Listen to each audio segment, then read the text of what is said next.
is no good for our economy. Listen, folks, I came to Congress to get things done, and I'll continue to set aside the noise, find common ground wherever it exists, and deliver for the people of North Carolina's 13th District. Thank you, and I yield back. Gentleman yields back. The chair now recognizes the gentleman from Pennsylvania, Mr. Joyce, for 5 minutes. Mr. Speaker, I rise to address the House and ask unanimous consent to revise and extend my remarks. Without objection. Mr. Speaker, last month, more than 400,000 illegal immigrants crossed the Darien Gap into Central America on their way to our southern border, nearly double the number that had arrived in all of 2022. Let's put that number in perspective. 400,000 is more than double the populations of Altoona, Johnstown, Chambersburg, Lewistown, Breezewood, Gettysburg, Waynesboro, Mifflintown, Newport, McConnellsburg, Greencastle, Huntington, Shippensburg, and Bedford, all of those combined. It is clear that President Biden's border policies, which welcome illegal immigration, have created a national security crisis, a public health crisis, a humanitarian crisis, all due to the porous southern border. Since Joe Biden took office, there have been a total of 7.6 million encounters at our southern border. And for the third year in a row, Americans now are on track to see the worst border crisis in our nation's history. This year, we've seen public schools used as holding facilities for illegal immigrants, instead of being used for American students who are already suffering from historic learning losses following Biden's prolonged school shutdowns. While an influx of illegal immigrants has strained the food banks, the shelters, and the hospitals along our southern border, this administration continues to turn a blind eye and refuses to assist the communities that are threatened and the communities that are in need.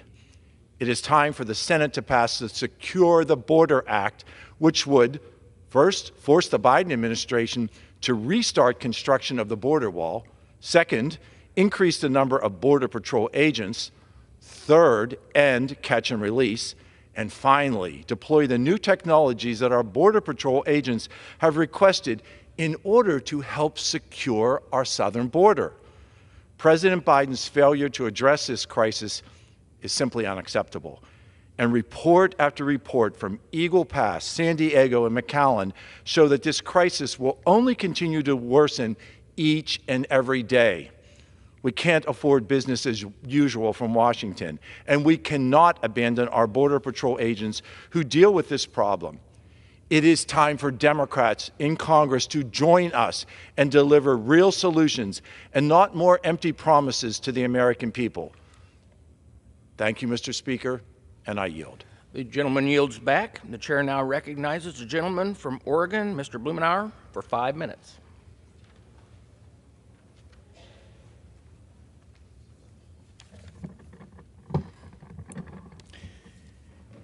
Thank you, Mr. Speaker. Well, we're going to pick up where we left off over the weekend, sort of the high school drama about governing the House of Representatives. We have some people who are playing with fire. We've watched them work to the brink. It happened earlier in the spring where we're dealing with the debt ceiling, and we're back at it now dealing with what we're going to do in terms of funding the government going forward. We know where this ends. There will be an agreement in November or December or January that largely follows the outline of what we all agreed to do in the spring. Democrats and Republicans, President Biden, had an agreement that set the top line numbers to be able to move forward with the budget. Ultimately, I think the governing wing of the Republican Party will come around and work with a unified Democratic caucus to be able to fulfill the commitment that we made in the spring. Whether or not Kevin McCarthy is Speaker or not is largely irrelevant in terms of this larger issue. The governing wing of both parties will come together, and I think will do what is right for the American people, based on what we agreed to do months ago. In the meantime, we actually have work to do. There are issues that need our attention. In the New York Times 2 days ago, it's only a matter of time before more dams fail. We watched 2 dams in Libya collapse, killing more than 11,000 people. This should be a wake-up call for those of us in the United States. There are more than 91,000 dams in the United States. The average age is 61 years.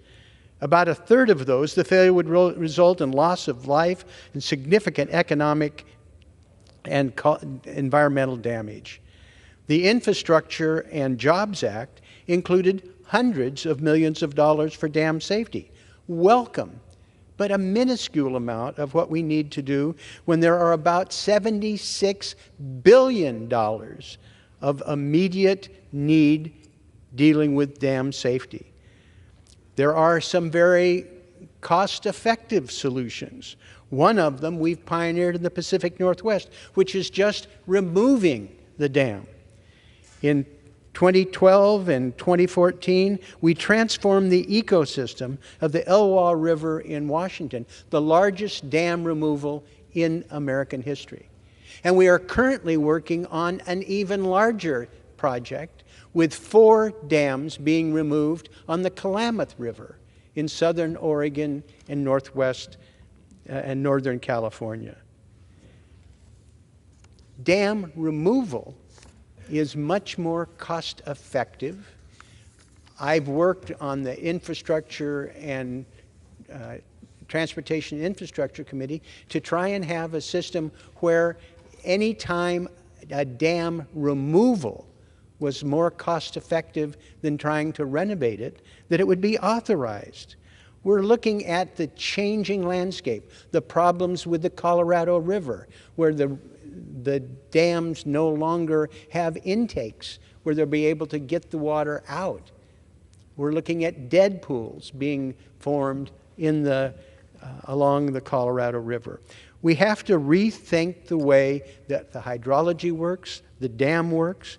The climate change has radically adjusted our notion of what we can and should do with them for the future.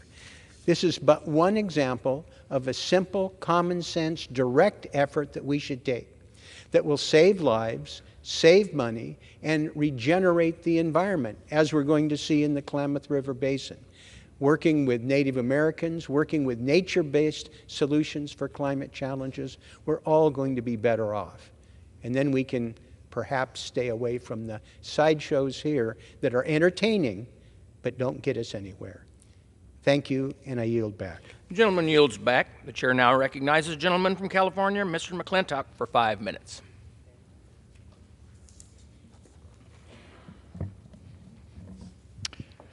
Mr. Speaker, Benjamin Franklin described the limitations of any deliberative body in his closing speech to the Constitutional Convention. He said, "When you assemble a number of men to have the advantage of their joint wisdom, you inevitably assemble with those men all their prejudices, their passions, their errors of opinion, their local interests, and their selfish views. From such an assembly can a perfect production be expected?"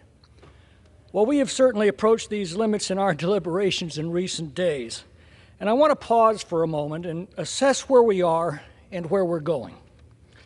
The Roman Empire fell for many reasons, but the 2 most prominent were that it destroyed its economy by overspending and it failed to secure its borders. Clearly, these 2 self-inflicted calamities are converging right now upon our country, and we're fast running out of time to avert them. For this reason, House Republicans have sought, with the most slender of majorities, to reverse these policies, albeit imperfectly. A few weeks ago, we passed H.R. 2, the strongest border security bill in a century.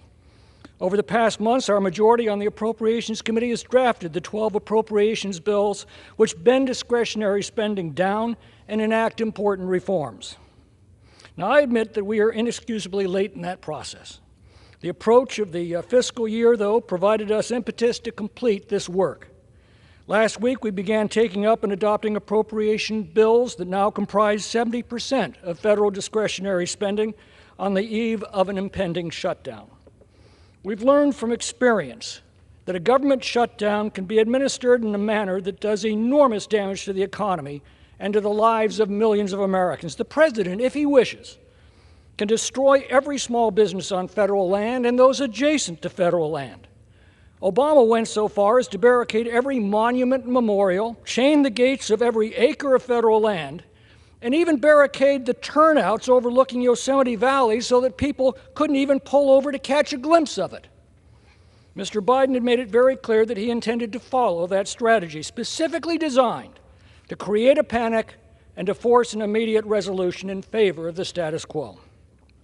Accordingly, our conference put forward a 30-day continuing resolution to avert a shutdown while reducing non-defense discretionary spending by 8% and enacting the border security bill that we had previously passed. Unfortunately, 21 Republicans joined House Democrats to defeat this resolution. Now out of time and faced with an imminent shutdown, our conference directed the Speaker to put a 45-day continuing resolution on the floor without the previous reforms as the only way to avert a shutdown and to continue our work to complete the appropriations process. We canceled the October recess to complete this work. Yet now, we are faced with the threat that a Republican will move to vacate the Republican Speaker of the House. It will only require 4 other Republican members to join the Democrats to achieve this result. The immediate effect will be to paralyze the House indefinitely because no other business can be taken up until a replacement is elected, just when we are on the verge of completing the appropriations process that, in turn, will finally initiate discussions with the Senate that are vital to change the dangerous path that our country is on. I cannot conceive of a more counterproductive and self-destructive course than that. The supreme irony is that this is being initiated by self-described conservatives. Do they honestly believe that when the Democrats side with them to remove a Republican speaker, that they will then side with them to name a more conservative replacement? Of course not. The Democrats will certainly recruit the most liberal Republicans to establish a left-of-center coalition to run the House. This is exactly what happened in California in 1994. A coalition speaker will move the administration of the House sharply to the left and effectively end the Republican House majority that the people elected in 2022. I implore my Republican colleagues to look past their prejudices, their passions, their errors of opinion, their local interests, and their selfish views, and to make a wise decision when it's needed most at this critical moment in the life of our country. I yield back. The gentleman yields back. The chair now recognizes the gentleman from Florida, Mr. Gaetz, for 5 minutes.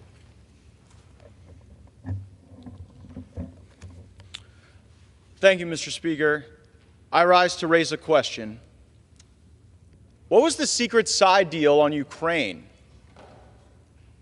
House Democrats and President Biden have said that as Speaker McCarthy was asking Republicans to vote for a continuing resolution so as to avoid having to take the Senate's plus up in Ukraine money, that the Speaker of the House was actually cutting a side deal to bring Ukraine legislation to this floor with President Biden and House Democrats. So let me get this straight. To extend Joe Biden's spending and Joe Biden's policy priorities,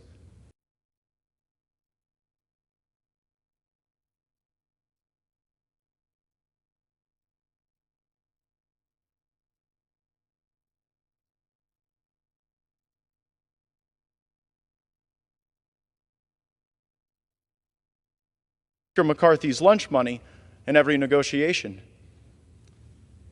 The Speaker of the House has responded to these reports of a secret side deal on money for Ukraine, opaquely stating that he still wants to fund Ukraine and our border. I have a few replies to this statement. First, the Speaker's statement confirms the existence of a secret deal. And I have talked to members of our own leadership who have said they didn't even know that Speaker McCarthy was negotiating a secret side deal outside of our conference, outside of his own leadership team, for the sake of Ukraine. Second, Ukraine has lost the support of a majority of the majority. The last time there was a freestanding Ukraine vote on this floor, it was last week. 101 Republicans voted for it, 117 Republicans voted against it. According to the Hastert rule, which Speaker McCarthy agreed to in January, you cannot use Democrats to roll a majority of the majority, certainly on something as consequential as Ukraine. So for all the crocodile tears about what may happen later this week about a motion to vacate, working with the Democrats is a yellow brick road that has been paved by Speaker McCarthy, whether it was the debt limit deal, the CR, or now the secret deal on Ukraine. Third, this is swampy log rolling. The American people deserve single subject bills. I get that a lot of folks might disagree with my perspectives on the border or on Ukraine, but can we at least agree that no matter how you feel about Ukraine or the southern border, they each deserve the dignity of their own consideration and should not be rolled together where they might pass where each individually wouldn't? This is what we're trying to get away from. This is the spirit of the January agreement we made with the Speaker. No more lashing these disparate issues together so that the American people's interests are subjugated here on the floor of the House. You know how we should stand up for our border? Demand that the United States Senate take up our single subject appropriation bill that funded the border. It created Republican unity. We voted for it. It has the policy demands that the continuing resolution that Speaker McCarthy advocated for on this floor did not. Our DHS funding bill requires E-Verify. And then hours later, after we passed that, the Speaker wanted us to vote for a continuing resolution that didn't include E-Verify. Retreat is never a strategy to win anything. So, Mr. Speaker, just tell us, what was in the secret Ukraine side deal? What commitments were made to President Biden to continue the spending of President Biden in exchange for doing things for President Biden? It is becoming increasingly clear who the Speaker of the House already works for, and it's not the Republican conference. Mr. Speaker, I would ask that these questions be answered soon, because there may be other votes coming today or later this week that could be implicated by the answers to these questions. Members of the Republican Party might vote differently on a motion to vacate if they heard what the Speaker had to share with us about his secret side deal with Joe Biden on Ukraine. I'll be listening. Stay tuned. And I yield back. The gentleman yields back. Now, members are reminded to refrain from engaging in personalities towards the President and to direct their remarks to the Chair.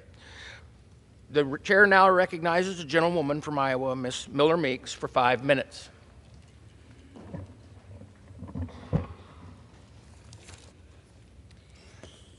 Thank you, Mr. Chair. I rise today to congratulate Fire Chief Steve Korek on his retirement. His 4-decade-long career of extraordinary dedication, commitment, and service to the Bettendorf Fire Department began on September 6, 1983. In less than a decade, he rose through the ranks, becoming a captain and a fire marshal. His commitment didn't go unnoticed, as he was named the Bettendorf Fire Department Officer of the Year in 1991. He received accolades such as the 2015 Governor's Fire Prevention Officer of the Year Award and actively contributed to organizations like the American Burn Association, International Outreach Committee, and the St. Florian Burn Board of Directors. Chief Korek's service extended beyond the call of duty, representing the highest ideals and integrity, and he is leaving an indelible mark on the Bettendorf community and the broader region. Congratulations on your retirement, Chief Korek, and thank you for your dedicated service. Thank you, Mr. Speaker. I rise today to recognize Breast Cancer Awareness Month. October can feel different for everyone who has been affected by breast cancer. Some people wear pink and others may be grieving, but we can all agree on the importance of community support. Breast cancer knows no age, gender, or race, but it predominantly affects women. As the single most diagnosed cancer among American women, we must remember to get screened, learn more about the risk and factors, and support families and caregivers impacted by this disease. This Breast Cancer Awareness Month, let us continue to put up a fight against breast cancer, and most importantly, let us remain united as we work to find a cure. Thank you, Mr. Speaker. I rise today to recognize the extraordinary life of Dustin Michael Cackley of Keokuk, Iowa, who passed away at age 51 after suffering a heart attack in September. Dustin's life was marked by selfless service and unwavering dedication to his country. He graduated from Keokuk Senior High School in 1991 and joined the U.S. Army later that year, beginning a 20-year career as a military police officer. His exemplary service earned him numerous accolades, including Iraq Campaign Medal, Bronze Star Medal, the Army Commendation Medal, among others. He served 2 deployments in Operation Iraqi Freedom from 2003 to 2004 and 2008 to 2009. After retiring from the military in 2011, Dustin faced personal challenges, including PTSD. Yet, with the support of his loyal military brother, Paul Schroeder, he found his way back to faith and a new purpose in life. He dedicated himself to helping veterans cope with PTSD through faith-based initiatives, co-founding the Armistice Reintegration Program in 2017. Returning to Keokuk in 2019, Dustin became an integral part of his community. He served as commander of the Keokuk American Legion Post 41, promoting Military Appreciation Night and advocating for veterans' causes. He worked tirelessly on the Veterans Memorial Commission, promoting the Agent Orange Memorial and the Road to Home. Dustin Michael Cackley's legacy is one of bravery, service, and unwavering dedication to his country and community. His impact on the lives of veterans and the city of Keokuk will be felt for generations to come.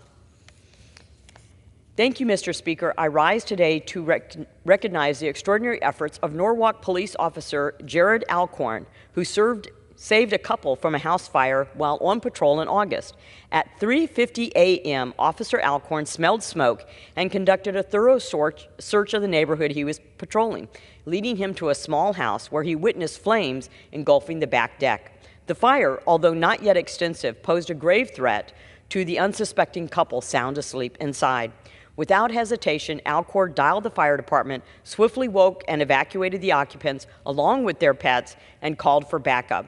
Then, displaying remarkable bravery and resourcefulness, Officer Alcorn and his partner took on the roles of impromptu firefighters.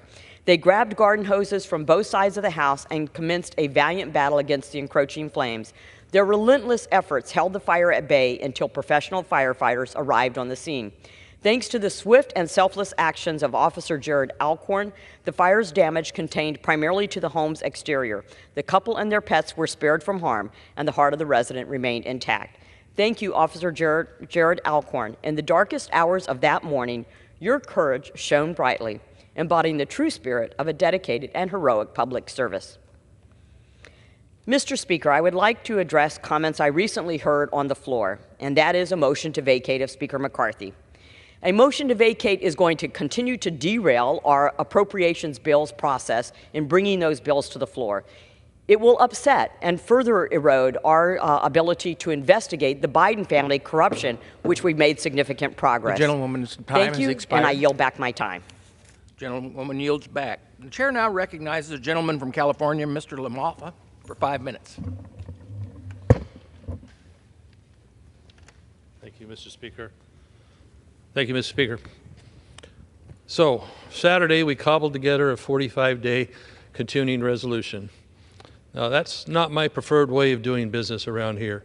Indeed, what I talk to my constituents at home about are the process that the House Republicans, with our majority, have attempted to put in place and are putting into place, a successful appropriations committee process. Now, this isn't just jargon and it's inside baseball for a lot of people, but when people understand what it is they're trying to accomplish, the Appropriations Committee is going to be the transparency, the light of day, the sunshine on the spending process that DC has, and we need much more of. So we didn't get there this year quite. We got 70% of our spending, I hate to use that term, but that's the jargon here, accomplished in 4 bills already. We still need to do 8 bills as our budget is divided up in about 12 pieces in the appropriations process. So we have a little ways to grind out here. So what happened? We weren't able to come to agreement, even amongst all Republicans, on getting all these bills done. We had a good flurry at the end and getting a few done here in the last couple of weeks. But we have much more to do. We want to get through the whole process because we want the transparency so the public can see what it is we're doing in this process. The Appropriations Committee in the light of day, line by line, etc., so that we can then send documents over to the Senate and have them contemplate, and they're not going to like exactly what we do, but we'll bring it back and hopefully achieve a consensus we can all live with in this era.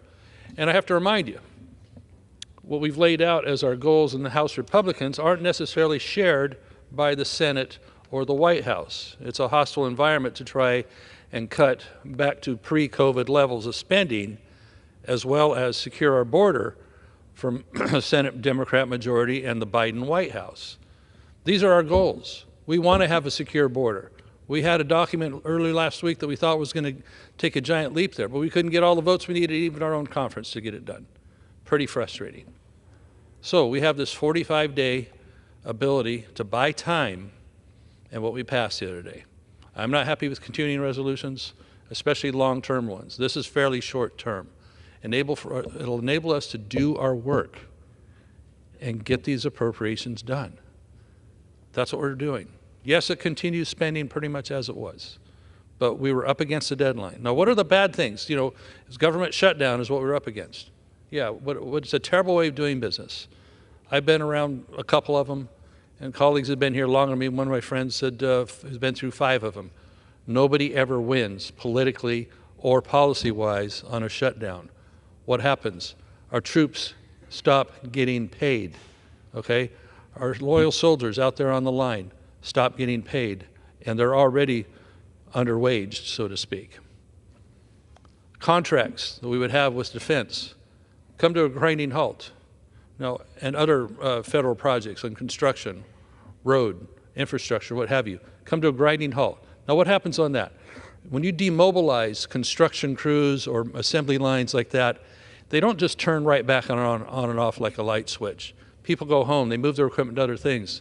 And so it's much more expensive to turn back on something that was already in momentum. Try shutting off a nuclear power plant. Not the same what we're talking about here, but you don't just turn these things on and off. And that's what happens.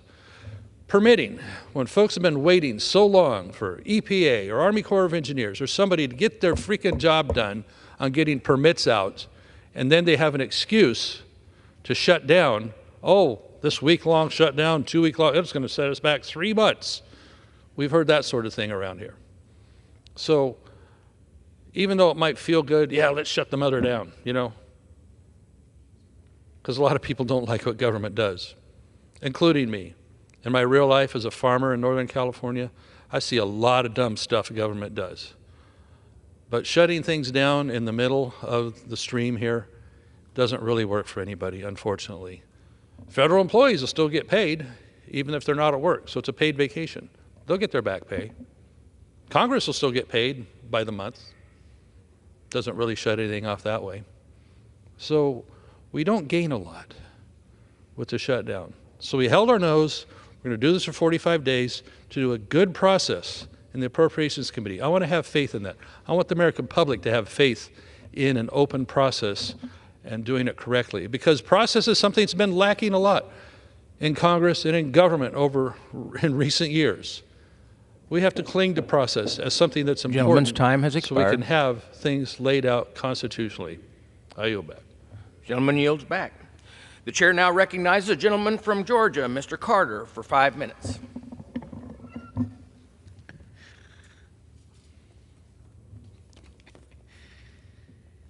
Mr. Speaker, I rise today to congratulate Judge Melinda Anderson on an incredible career in the 1st District Liberty County court system.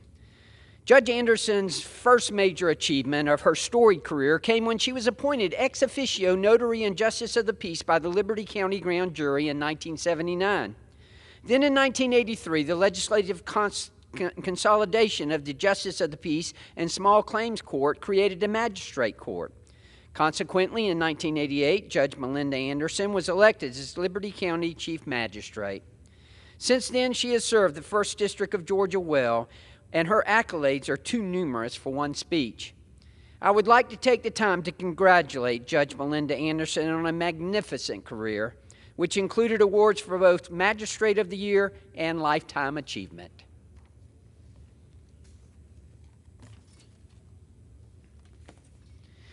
Mr. Speaker, I rise today to honor Darien City Councilman Griffin Lotson, who is featured in the International African American Museum in Charleston, South Carolina. The Butler Island plantation, where the International African American Museum stands, was where Lotson's ancestors, the Gullah Geechee, were enslaved. Councilman Lotson's family spans 7 generations of Gullah Geechee roots. In addition to serving on Darien City Council, he also serves as a vice chair of the Gullah Geechee Cultural Heritage Corridor, a nonprofit dedicated to preserving and sharing Gullah heritage and culture. Griffin Lotson was also recently promoted to the level of global and state goodwill ambassador. Darien, along with the rest of Georgia's 1st Congressional District, is honored that Councilman Lotson calls our community home.